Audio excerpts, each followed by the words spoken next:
Assalamualaikum warahmatullahi wabarakatuh. Perkenalkan, nama saya Dora Fazira, NIM 2018-04-20051. Kelas D, mata kuliah Sistem Informasi, Akuntansi, dan Manajemen. Saya akan menjelaskan tentang System Application and Processing atau SAP. Yang pertama, apa itu SAP? SAP atau System Application and Processing adalah aplikasi ERP atau Enterprise Resource Planning terbesar di dunia yang dibuat Jerman. ERP merupakan sistem integrasi yang ditujukan untuk mendukung kegiatan operasional dalam bisnis. ERP akan mengintegrasikan semua bagian dalam perusahaan sehingga nantinya bisa bekerja sama dengan efektif dan bisa mencapai hasil yang ditargetkan oleh perusahaan. Karena itulah, ERP berperan sangat penting dalam suatu perusahaan. ERP membuat pekerjaan lebih mudah karena hal yang dulunya dikerjakan manual kini bisa dikerjakan secara otomatis. ERP telah menjadi salah satu sumber daya perusahaan yang mesti ada. Aplikasi ERP sebenarnya sangatlah banyak, tapi hampir 80% perusahaan di dunia menggunakan SAP. Begitu pula di Indonesia. Banyak kegiatan bisnis yang telah mengimplementasikannya. Beberapa perusahaan pun terlihat berpindah menggunakan SAP, sehingga kini keberadaan seorang yang mengenal SAP sangat diperlukan. Selanjutnya, penggunaan SAP di Indonesia. SAP sendiri awalnya dibuat untuk industri manufacturing. Di Indonesia sudah diterapkan pada tahun 90-an. Perusahaan awal yang menggunakan SAP adalah Astra International, Toyota Motor Manufacturing Indonesia, dan Indofood. Kemudian setelah itu baru diikuti oleh perusahaan-perusahaan lainnya. Kini sudah banyak sekali perusahaan di Indonesia yang menggunakan ERP selain yang saya sebutkan tadi.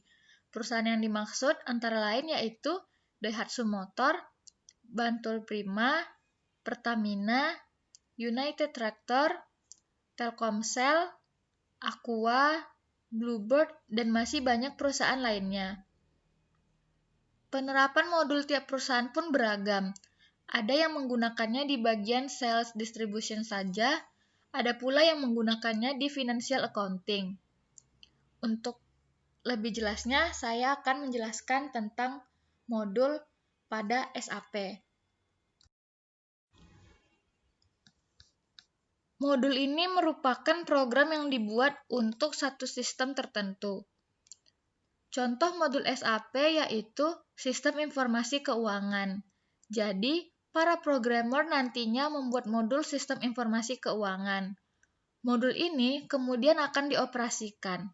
Kerennya, yaitu perusahaan cabang yang lain bisa melihat kemajuan datanya karena telah terintegrasi semua bagian dalam perusahaan. Contoh mudahnya yaitu, saat Departemen Perusahaan di Semarang mengeluarkan barang baru, manajer accounting di kantor pusat Jakarta sudah dapat melihat pergerakan barangnya. Begitu pula untuk urusan lainnya.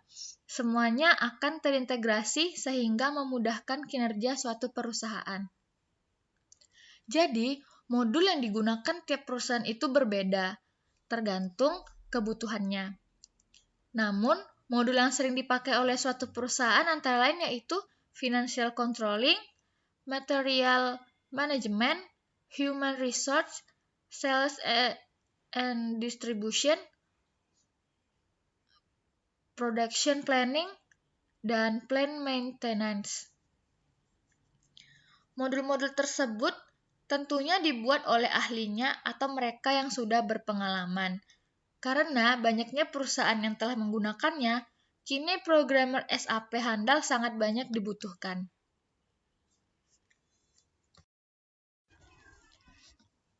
Selanjutnya, pentingnya SAP bagi perusahaan. Yang pertama, real-time processing. Maksud dari real-time processing adalah proses bisa diakses langsung di mana saja setelah data diupdate. Seperti yang sudah saya jelaskan sebelumnya, bahwa SAP itu terintegrasi. Jadi, jika ada perubahan di modul 1, maka modul lainnya yang memiliki informasi berkaitan pun akan ikut terupdate dan akan memperbarui secara otomatis. Jadi, prosesnya langsung bisa dilihat saat itu juga di modul lain ataupun tempat lain. Supaya lebih paham, permisalannya seperti ini.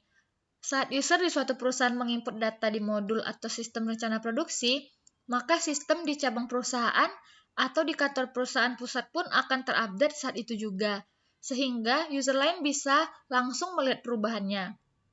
Tidak hanya itu, perubahan juga terjadi di sistem yang bersangkutan seperti sales dan distribusi. Jika rencana produksi mempengaruhi sales distribusi, maka data di sistem tersebut juga akan terupdate secara otomatis. Namun, integrasi otomatis tersebut akan terjadi jika memenuhi syarat. Syaratnya yaitu perusahaan penggunaan SAP harus menggunakan sumber data yang sama. Data yang dimaksud bisa data apapun, baik data produk, data vendor, ataupun data customer. Yang kedua, transparansi data. Karena data terintegrasi, maka semua user bisa mendapatkan informasi yang paling update yang diinput oleh user lain.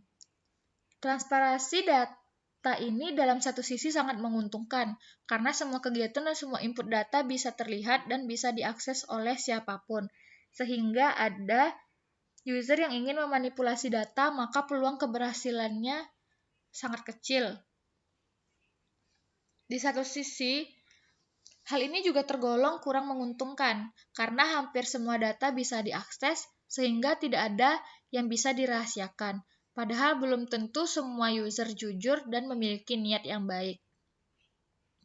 Namun, apapun kekurangannya, kelebihan atau keuntungan penggunaan SAP lebih menonjol. Jadi banyak yang rela belajar untuk menjadi ahli. Keuntungan menjadi ahli SAP antara lain yaitu selalu dibutuhkan. Dan yang kedua, penghasilan yang cukup tinggi. Yang ketiga, memiliki kedudukan yang cukup tinggi. Dan cara menjadi ahli SAP itu, yang pertama, kita bisa belajar sendiri. Yang kedua, bisa mengikuti kursus atau training. Sekian presentasi dari saya mengenai sistem application and processing. Apabila ada salah-salah kata, mohon dimaafkan. Wassalamualaikum warahmatullahi wabarakatuh.